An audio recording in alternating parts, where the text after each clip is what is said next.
to Rob's Fix-It Shop. I got something very cool in here today. I've got this Magnavox from the mid-60s, and apparently it does not have any sound or very poor sound coming out.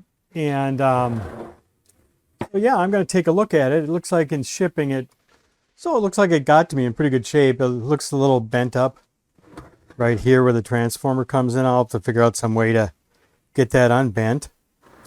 Yeah, so it looks like it's a R2414 chassis from July 1965. There's the front. That's pretty sharp looking, right? Maybe clean that up a little bit.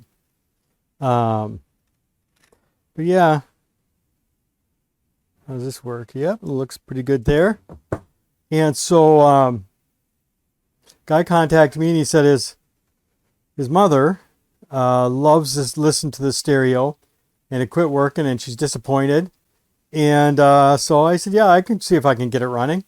And so I don't know, it looks like it's in pretty good condition. So let me just hook it up and we'll do a test on it and see if we can listen to it and see if we can hear some of the problems that he reported. Okay, so I think what we want to do to test it is we want to come in on the tape play, right? Because that comes in right here and just comes into our kind of preamp here. And so we should be able to tell. I think if we turned over here and did the phono, then when we turn on the photo, it shuts off the stereo, right? And you need a little jumper wire in there, because when you're on phono, it wants you to turn on the phono over by the phono. So we're going to come in the tape play and see how this thing works. Okay, and I don't have my good scope, and this one's a little bit flaky, but it's good enough, right, for this. And so let's look at,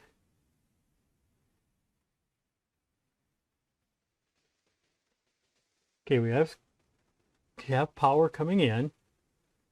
And then, okay, so I can see a little bit coming out of this guy.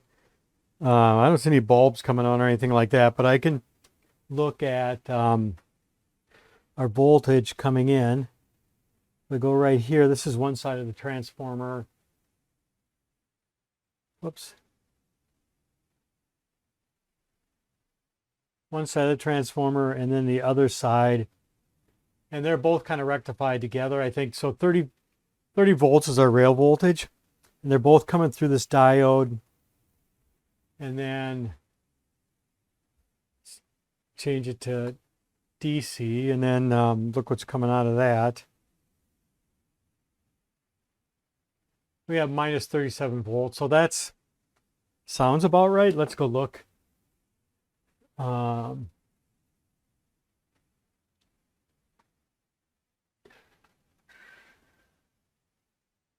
There's our power supply.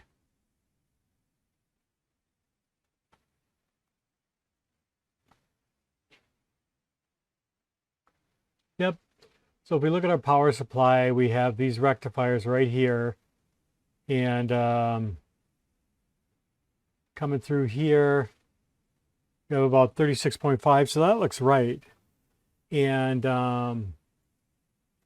these are going to kind of be spread around the board. I don't know. And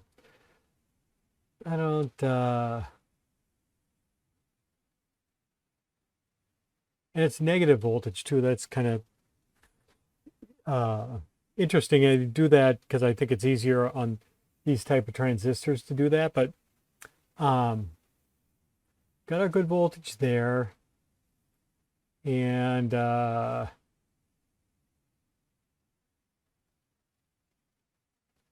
but yeah, we're just not getting any volume out, right? And I'm coming into, I've got a signal coming in right here and right here. And yeah, I'm just not hearing anything coming. I can just barely hear the tone coming out of the speaker. So I think what I'll do is I'll try I'll try, I've got the signal coming in here now, and I'm just kind of, it's very much attenuated as it comes through here. I don't know why. I mean, yeah, I guess you've got this voltage divider here. Um, yeah, that's a pretty big, yeah, that's a big voltage divider. And tape play, I think, was, when I looked at another one, it looked like tape play was 3 volts. Um,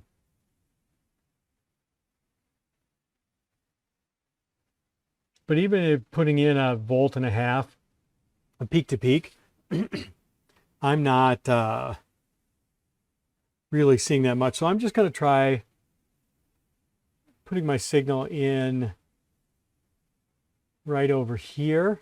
And so if we look, I think that's, let's get our scope up there. So we have our signal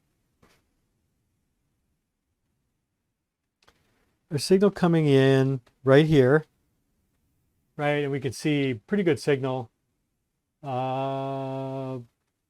about a little over 1 volt peak to peak. And then come over here. It's attenuated down. I'm going to turn this up to about 2. Yeah, it's still 2 volts.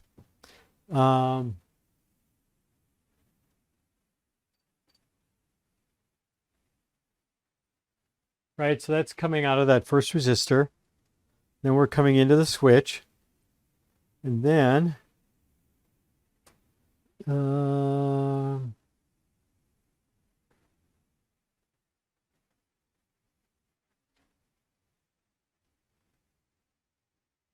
I think well, on the red side, we come right over here.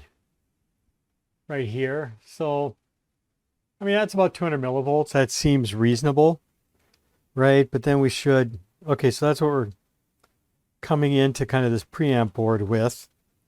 But you would think then we'd have something, well, we do. So then coming out, we have kind of a distorted. So it looks like we have signal coming out of this board going to this section here. What do we have over here? So, and I'm just guessing on these, right? I mean,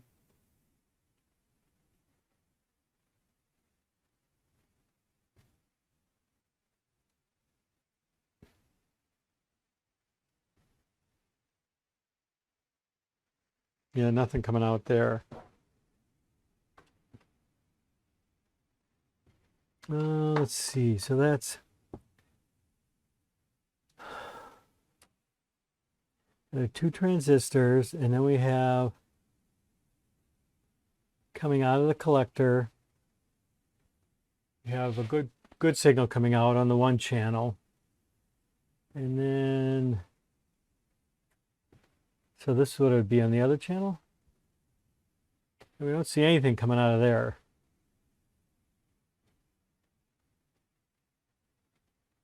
I think that's how it works, right? Let me look.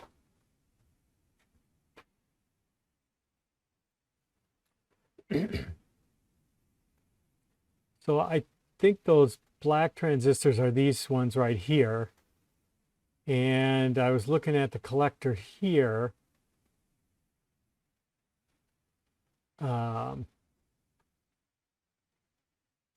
So it looks like we have tape record right here as kind of the output.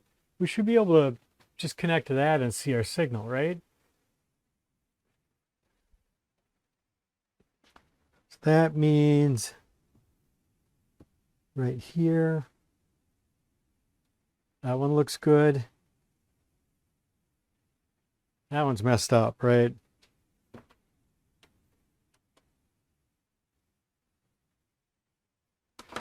Yeah, that's mysterious, right? That one works and the other doesn't. It's signal coming in on both. And yeah, okay. So on one channel, we have the signal coming out. In the other channel, we do not. And that's coming from here and here. So green and black.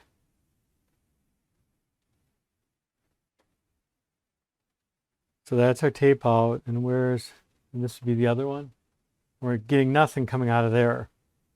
So it almost seems like this channel's kind of screwed up. Do we have... Oh, okay, but we don't have signal coming in, do we? So here we have, let's see. So that's our signal coming into the board, right? That's about 200 millivolts. That's the red, that's coming to here. We see that signal coming in.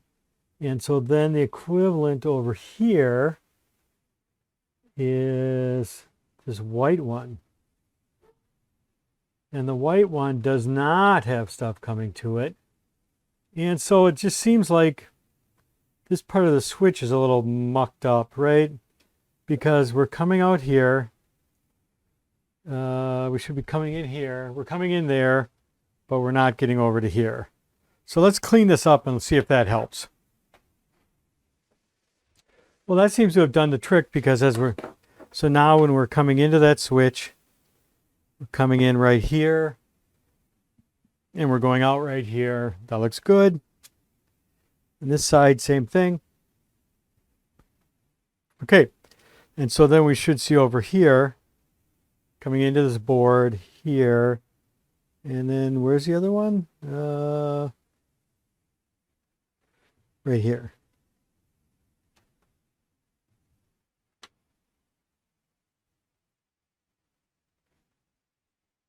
Ooh, those resistors are getting hot. Right here.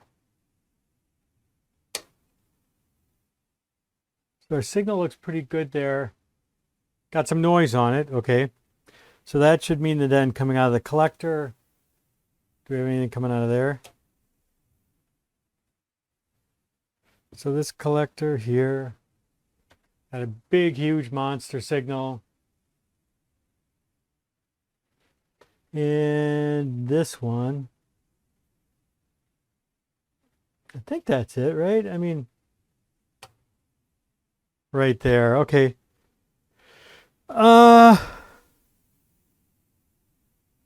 Yeah, so something screwed up in here. And I'm going to guess it's one of these guys, one of these capacitors, one of these three here.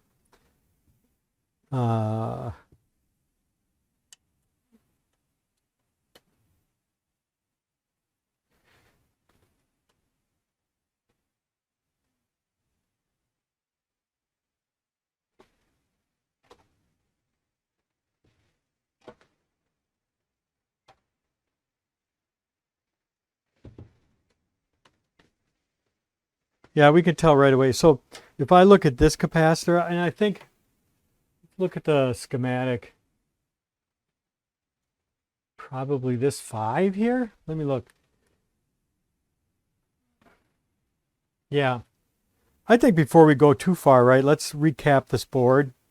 And I think that should make a difference.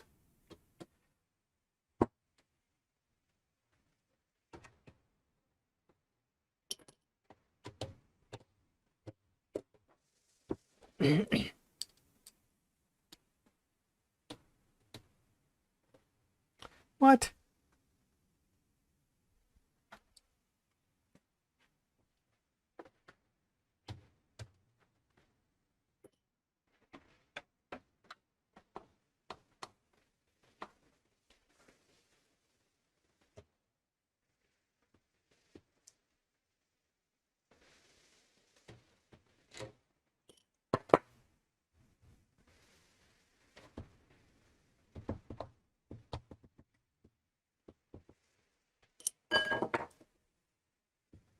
Okay, so that makes it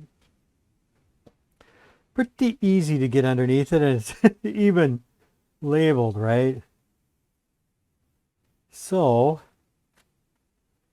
these are 50 microfarad at 10.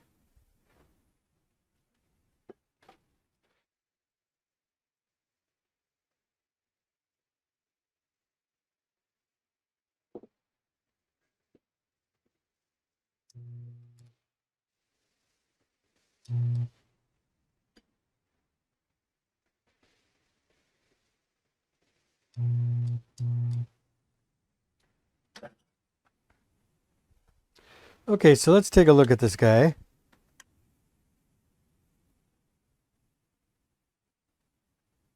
Yeah, it's pretty bad. All right, and so we're just going to replace it with one of these guys, a nice Nichicon fine gold.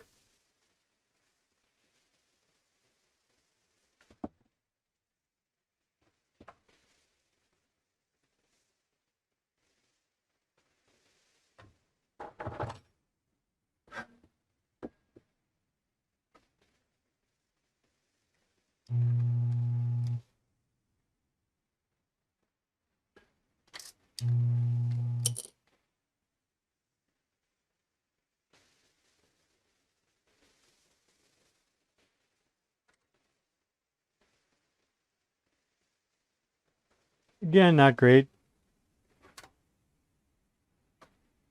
but not completely failed either, right? And what is this? This is a 5 microfarads. Okay.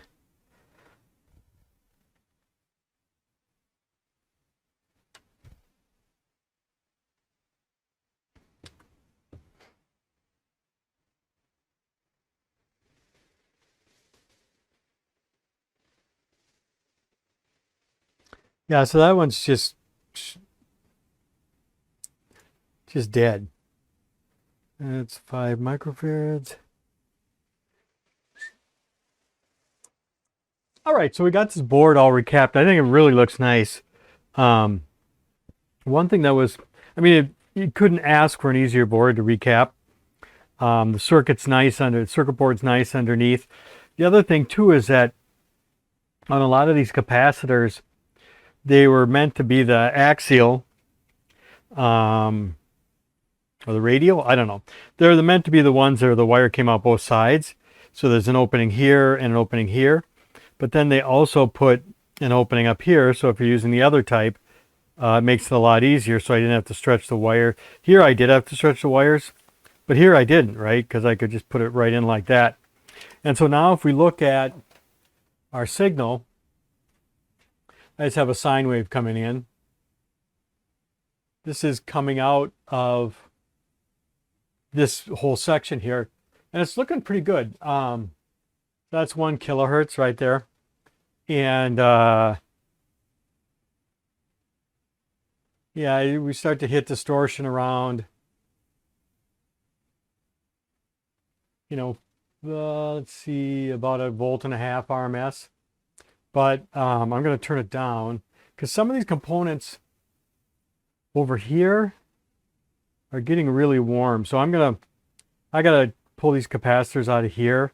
I don't think they would cause that, but I don't know. The capacitors were not very good over here.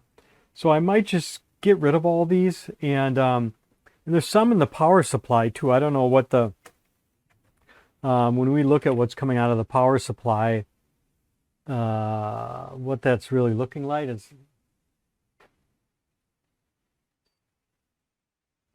see.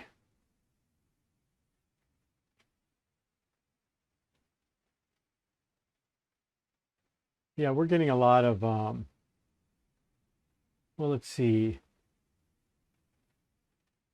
Yeah, we're getting well, I guess that's not too bad. About 1 volt of,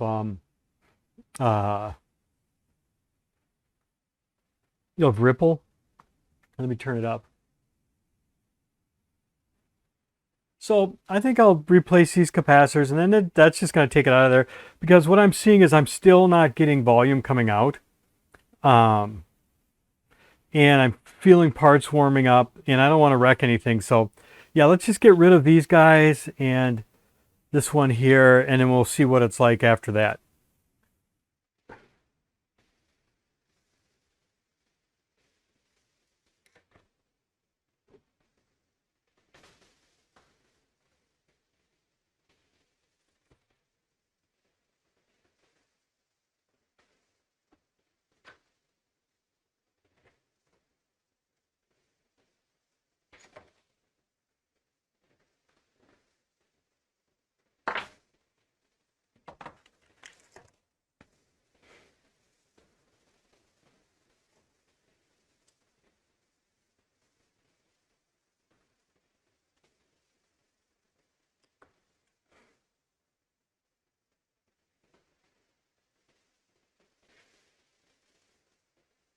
Yeah, so that capacitor doesn't show anything.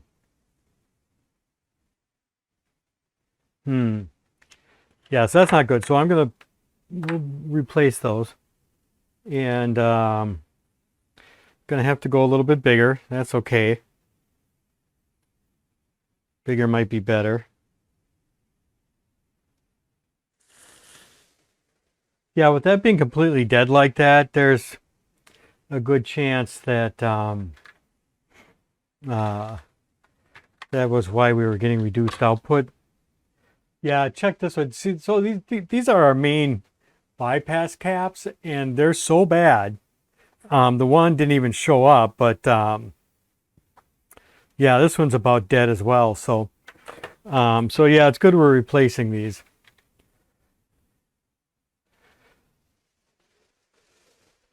And this here is actually a filter from the power supply that brings power into this part of the circuit. Yeah, and I'm going to replace that too, but that is not going to affect the audio. So I'll get rid of that. Okay, so we have our new caps in, and then our new power one, and then our power filtering cap. And I got it hooked up to the scope. And if we turn it up,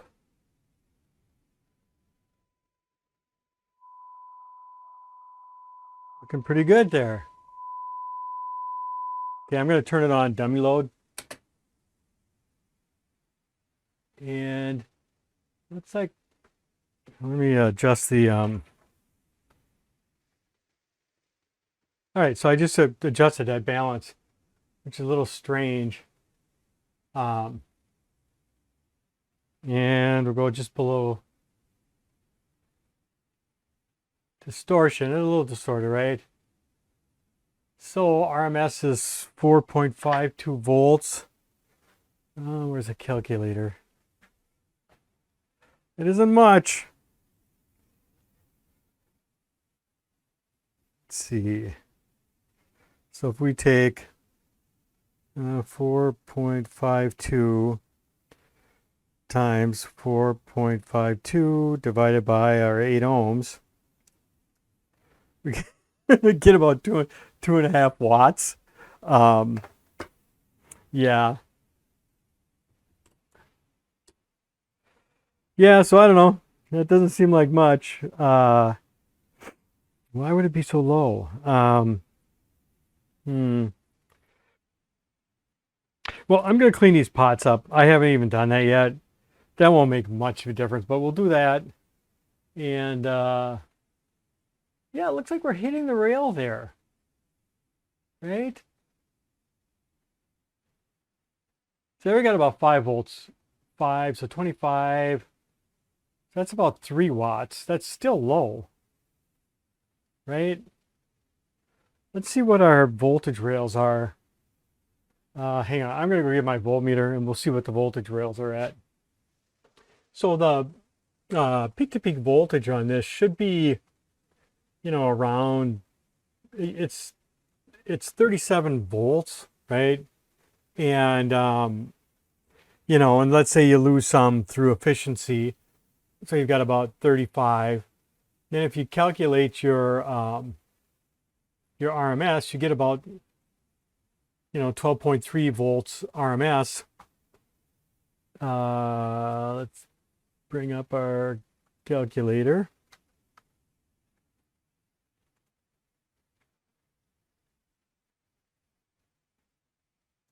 So then if we've got, 12.3 times 12.3 divided by our 8 ohm load, we should be getting about 18 watts, right?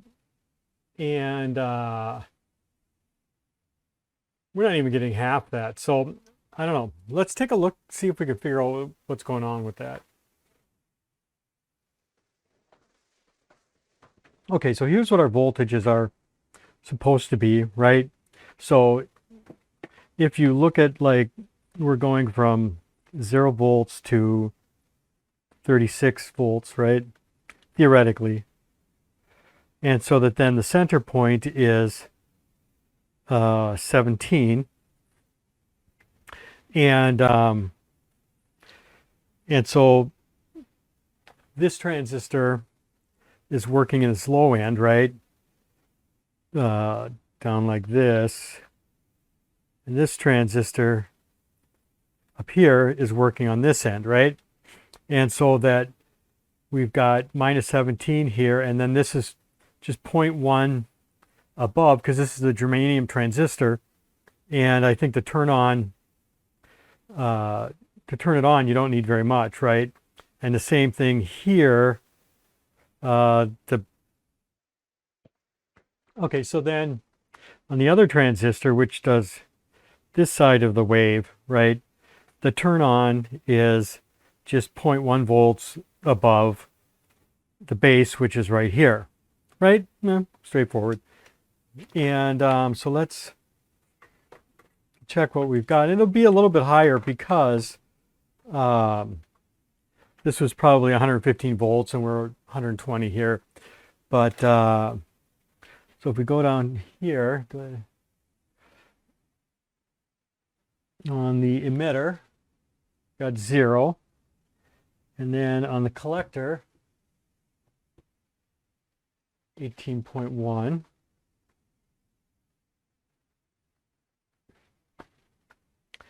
And then on the base,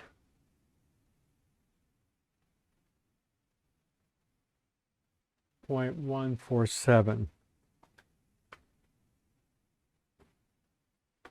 Right, so it's about 0.1 volts above.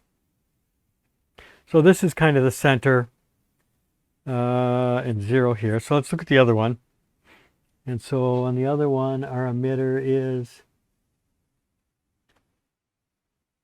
18.15. Our collector,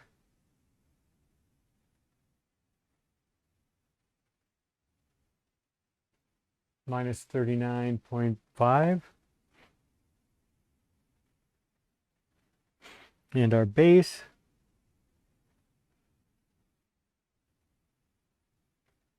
is minus 18.28. Right, so everything looks good here. It should be able to, if the transformer can keep up with the current draw, we should be fine. But we should see that if we can't, then we should see the voltage on the start to sag. So I'm gonna put a little clip on the. I'm gonna put a little clip on the collector here.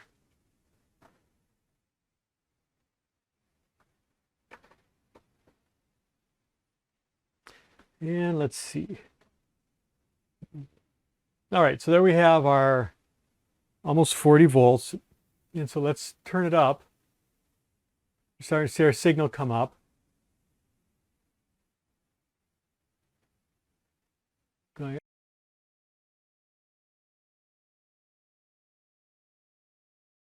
So we've got on this power supply, we've got one of those can capacitors.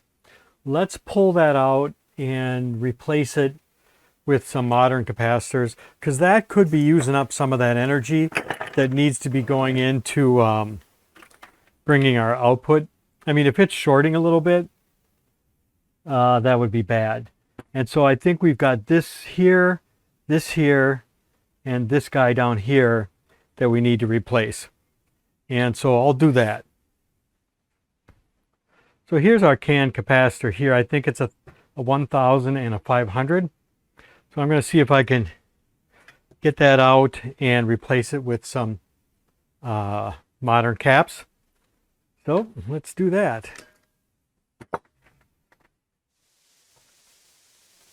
All right, well, I got it all done, right? So really what I'm trying to do is I'm trying to replace this CAN capacitor down here. And so I clipped off all the leads and I left the CAN capacitor in because it's soldered in so heavily down here and I couldn't get it out. So I just left it in and I soldered in this terminal strip here. And so then here's the first node and the capacitor for that, and the two diodes coming into that first node. And so you're kind of starting with AC here, and then on one side of the wave you're bringing a negative into here, and the other side of the wave you're bringing a negative into here. And so that then you get kind of your full wave rectification, because then it's center tapped, and the center tap comes to here. And the thing to remember on these is that they've got the chassis is all positive and everything's negative to that, right? So when you're putting in the capacitors, you put them in the opposite of what you'd think, because the negative's going to go to the negative and then the positive's going to go to the chassis, because the chassis, obviously everything's referenced to a positive voltage, which you don't see anymore, right? And yeah, so then this was 500 microfarad, so I put in two capacitors. I came up a little bit past that, and this is 1000, so that worked out perfect. And so, yeah, I think it looks all right, but there was an awful lot coming into that one place right there, and so it was a little bit crowded. But then you can see here, you can see that the whole thing's been recapped now. Or no, this board, and the back end of this one have been recapped. And yeah, so let's take a look at our performance with that. And so this is kind of our first node. And yep, nice voltage off there. And then here's our second node. And then I think we have another one right here. Yep, and then another one right over here. And those all look pretty good. Let's take a look at the ripple. Let's see.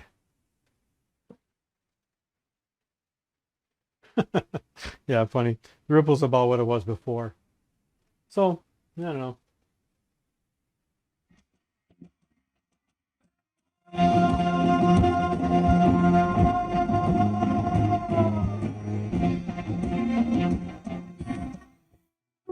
Nothing gonna stop me now.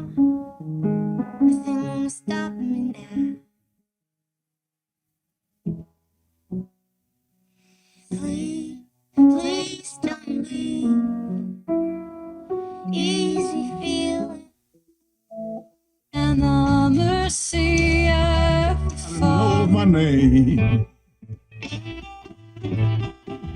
Yeah.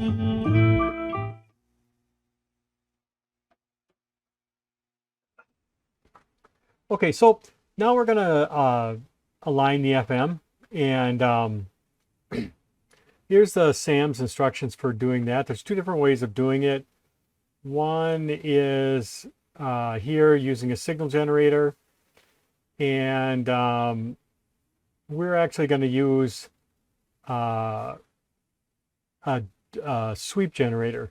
And so what we're going to do is we're going to, if we look here, it says sweep at around 10.7 megacycles with a range of 450 kilocycles, right? So we're going to sweep through there, and then we're going to look at the response, how well the filters are working around that range of frequencies, right? So we're going to turn our dial to where there's no station, and then we're going to connect our scope to point A.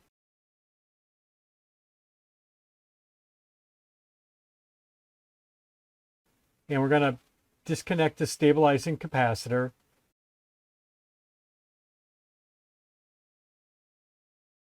And adjust for maximum gain and symmetry of response according to figure 1.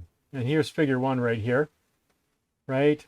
And then down here, oh, here we go. Connect generator across terminals with 120 ohm, antenna terminals with 120 ohm resistors in series with each lead.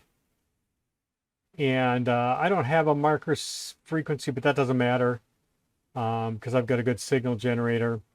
Anyway, so let's look at how this works then. All right, so this is A12, A12 and A13, 14 and 15. And the thing you need for this is you need one of these tools here that's got a hex thing at the end, but then it's round here, because to do the top one, we just go right in, but then we push all the way down to get the bottom one. Let's go to the bottom. Okay. And there we've moved it right in the center. Now we want to peek it a little bit.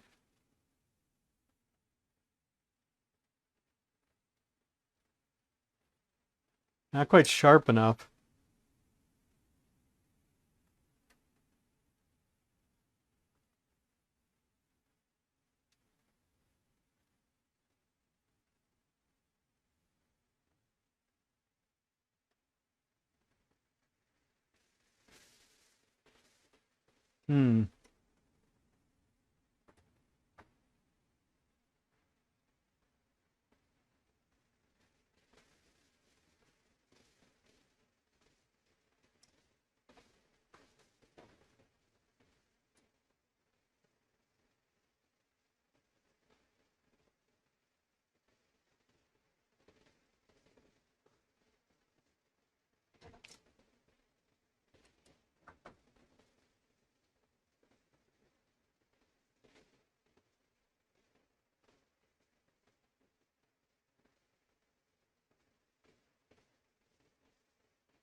Yeah, I think that looks pretty good.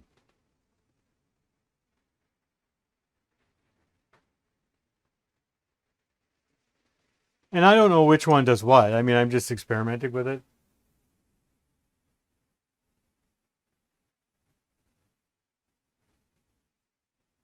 But yeah, I think that's really looking nice.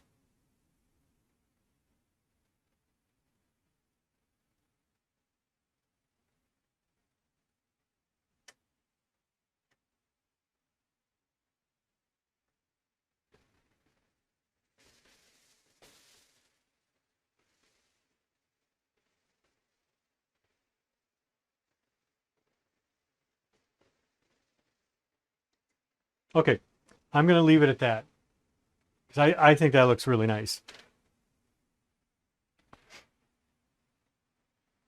So our next step is to connect our probe to B. Let's look at where that is.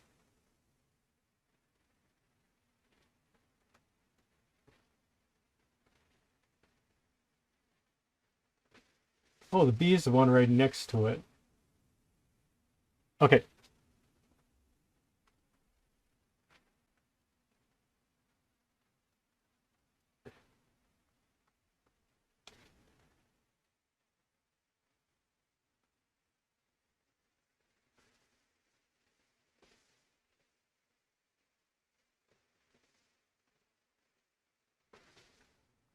For B, then we want something where this waveform comes right through here. So I connected a B, and we've got that groovy looking thing. And I think we just want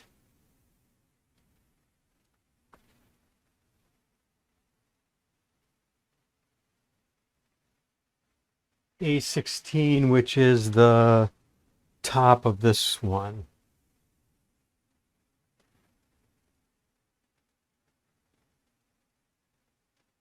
Oof, that's kind of tight.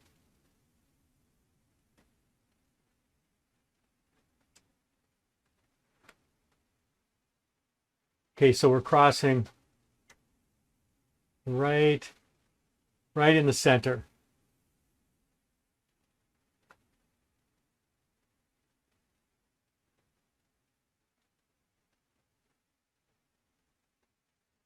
Perfect. I'm just going to leave that alone. And I think that looks pretty good. All right. So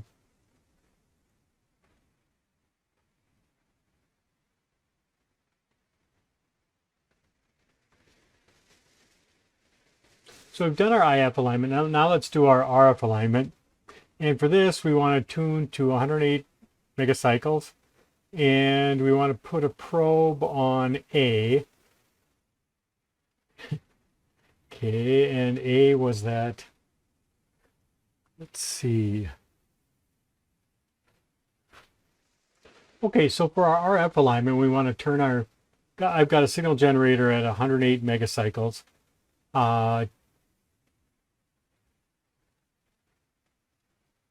Dial setting, so I turned it to 108. And so I put the probe at point A, which is the one we were looking at earlier. Then we want to adjust A 17, 18, and 19 accordingly. So we can see I've got the dial set at 108. Looks a little bit off on the camera, but it's on properly. And I kind of marked all these because these are numbers that the SAM's documentation uses. So let's see, 17, 18, and 19. All right, so again, so the scope is set at that point A. The other thing too is that, you know, you can just put an FM signal. If you get one of those little FM transmitters that you use in your car to hook to your, they don't have them as much anymore, but if you have like just a, well, here, I think I've got one. You can use one of these guys too, right? It just plugs into your phone, and you can, let's see if I'm sure the battery's dead by now, but oh yeah, you can just tune it to the signal you want, and then just put a signal through FM signal through here. You can use one of these to do this work. I have a signal generator for it, but before I did that, I did this, and it works great. So we've got our signal coming out, and if I rock the dial, you can see that the dial's off, right? So there's our signal coming through, and then when I get it back on 108, it kind of disappears. And let's see, there's 108 there. And if I go there, it shows up. So I just got a little bit of tweaking. That's funny. So there's our signal. Okay, now I'm going to turn it to 108.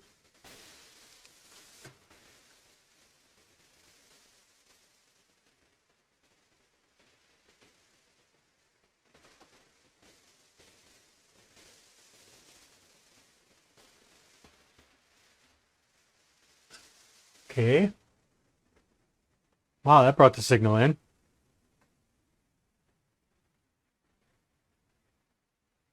Okay, and then 18, I don't think it's going to make any difference because that worked so nice.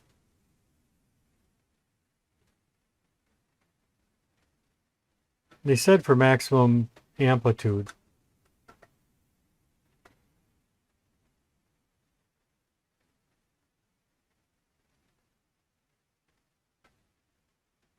All right, that's perfect. Okay, so step 2.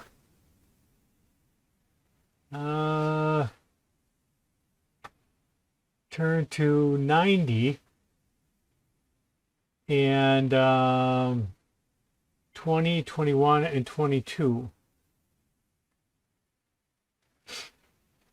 Okay, so change our frequency to 90.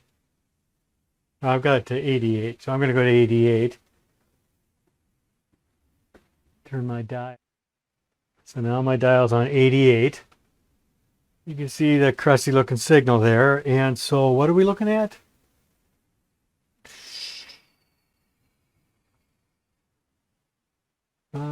20, 21, and 22.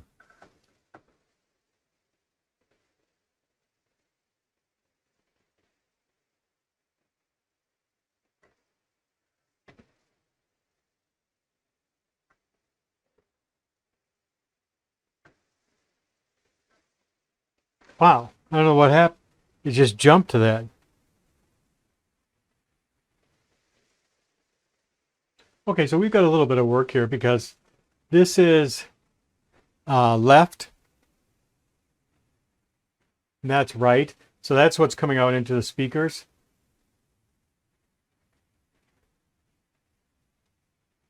And I'm hoping we can get that a little bit better. Okay, so the first thing we're going to do is we're going to adjust these two. And I think what this is doing is it's getting the most, it's trying to find the 19 kilocycle pilot tone, and that's going to help with showing the stereo light. And so what we're going to do is we're going to take and connect a signal generator to point A, and we're just going to pump in 19 kilocycles, right? And we just want to be able to adjust these until we get a maximum. And so if we look down from the top, that's not going to work.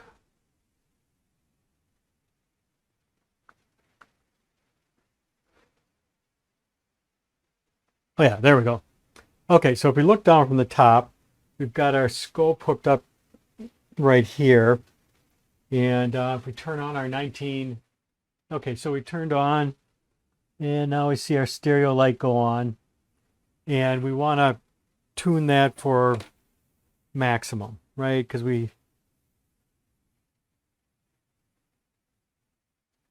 that didn't seem to make too much difference.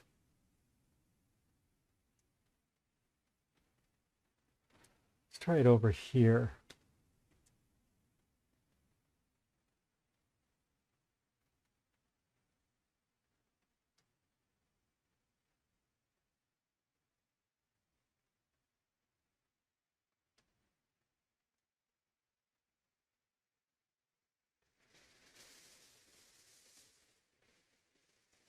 Yeah, so I think it's pretty close to where it needs to be.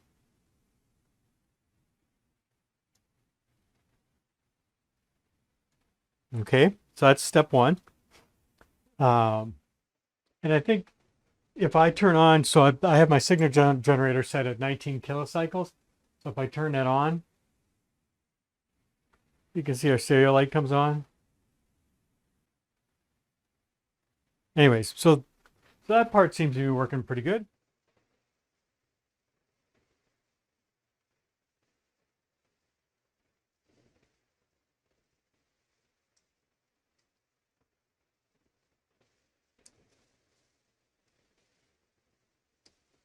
Okay, so we just want to maximize that, I guess,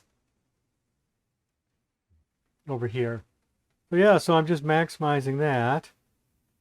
Okay, so now we want to adjust our left channel. So we want to go to point E, which is what?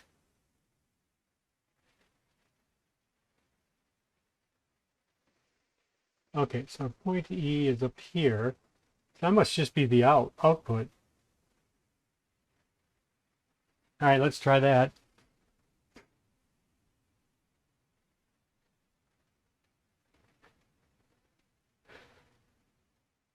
So our scope goes to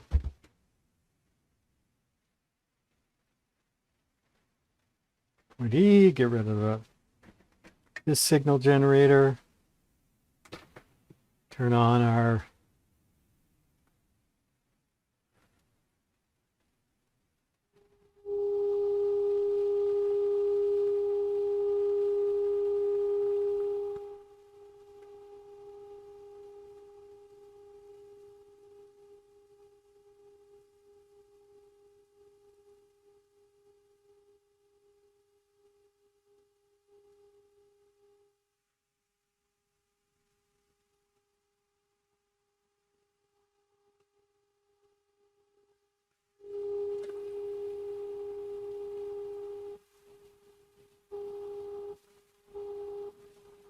so there's left, there's right. That doesn't seem great. There's left, and there's right. Okay, so I'm going to turn this on dummy load. And so let's look. Okay, so modulated left. We're on the left.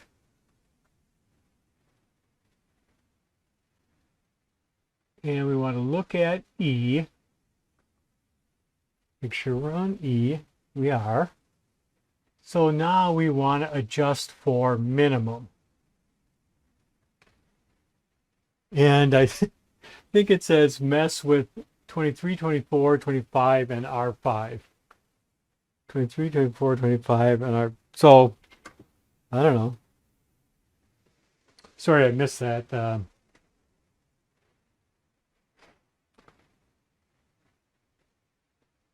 So here I turn this.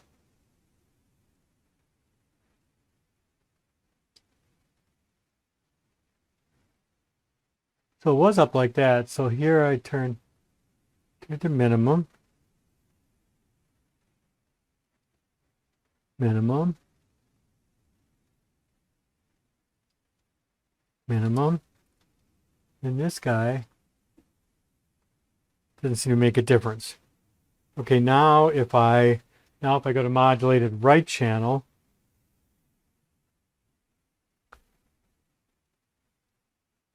and I switch over to here, adjust that for minimum. Already good. Already good. Already good. So does that mean, so then when I switch back to left channel, get a beautiful signal. Let's hook them both up.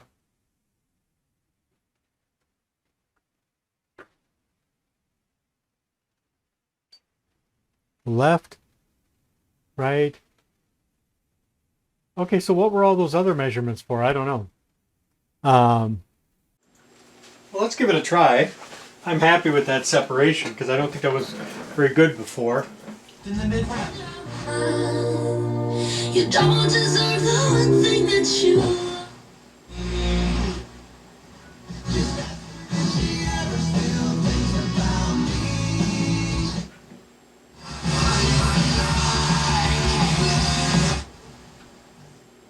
EL.com. Well, that's working incredibly well. I don't have any antenna hooked up, and I'm in a basement. And that's when it came in. It was just really bad. I mean, the FM was just very. It wasn't picking up a lot. It wasn't picking up very well, and wasn't tuning in very well. So, yeah, it was worth a while messing around with it. Let's hook an antenna to it and see what we get. Science discovered a way to make oil in a laboratory.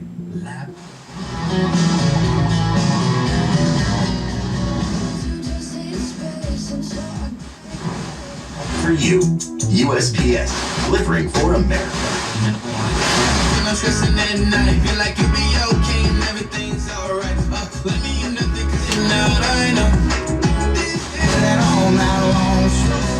Being done here today. Well, I gotta say that FM receiver is working incredible. Say I'm too late. That's what people say, but I can't make them stay. At least Well, that's it for this repair on this really beautiful Magnavox AstroSonic chassis. And it's owned by someone who's 89 years old. They bought it brand new and in 1965 and have loved listening to it all these years, and it's been failing. So it's nice to get it back into service so she can enjoy it. And actually it wasn't too hard to fix. It was a matter of replacing all the old capacitors, kind of touching up that power supply, cleaning things up. And there was quite a bit of work to get the alignment right on the FM, but the FM works fantastic now, so it's great to listen to. And so with that, if you enjoyed the video, please hit like and subscribe, and thanks for watching.